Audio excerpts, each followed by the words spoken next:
Hello guys! Welcome back sa ating channel. Ang video natin ngayon ay tungkol sa pagre-request online ng mga documents from PSA tulad ng birth certificate, marriage certificate, Senomar, death certificate, yung mga yan. So first, let's go to PSA website, which is psahelpline.ph, and then click natin yung order now. And then dito naman pipili kayo kung ano yung gusto nyong i-request sa PSA. Birth certificate, marriage certificate, Senomar, death certificate, or Senodet. Click lang yung dalawang box, tapos scroll pababa. Tapos i-click natin ang continue. Then dito, pipili kayo kung para kanino yung kukunin yung document. Kung para sa inyo or para sa ibang tao. And then, click natin yung continue. At dahil sa video na to, birth certificate ang nire-request ko. Ito yung mga listahan ng mga kailangan. Tulad ng personal information ko, pangalan ng tatay, pangalan ng nanay, birthplace, tapos yung purpose ng pagkuha, tsaka yung address na rin at contact information kung sakaling delivery. So click lang natin yung continue para makapag-start na tayo. So ito, basic information, sagutan lang. Tapos yung sa ID, ito yung ID na ipapakita nyo pag dineliver na sa inyo or pinick up nyo na yung documents na kailangan nyo. Tapos i-review nyo lang yung nilagay nyong full name. Kung tama naman, i-click na natin yung continue. Then ito, father's name. Kung wala, i-check yung box. Kung meron, ilagay yung full name ng father.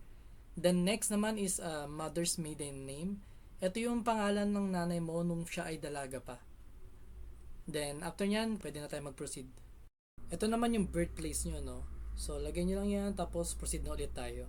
Then itong next naman is yung purpose kung bakit kayo kukuha ng document na yon.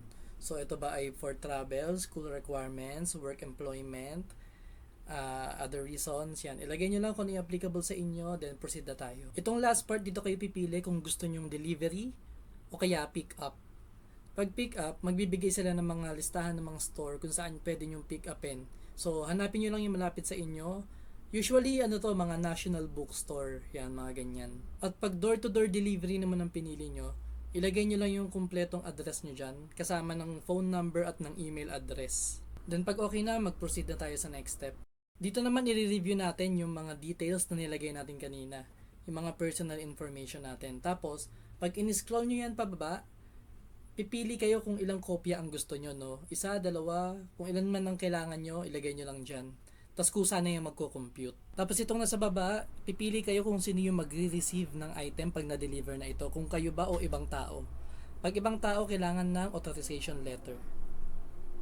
And then magbabayad na tayo, no? Pwede natin siya bayaran gamit ang QRPH, GCash, credit card, Paymaya, bayad online. Kung wala kayo niyan, pwede rin ito sa 7-Eleven, sa Palawan Pawn Shop at sa Bayad Centers. So after payment, maghihintay na lang tayo ng delivery, no? Usually mga 3 days to 8 days nationwide na yun after ma-receive ng PSA yung payment natin. And we are done, guys. Ganun lang kadali mag-request ng PSA documents online.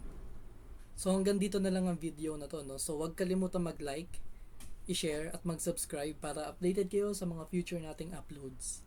Bye, guys!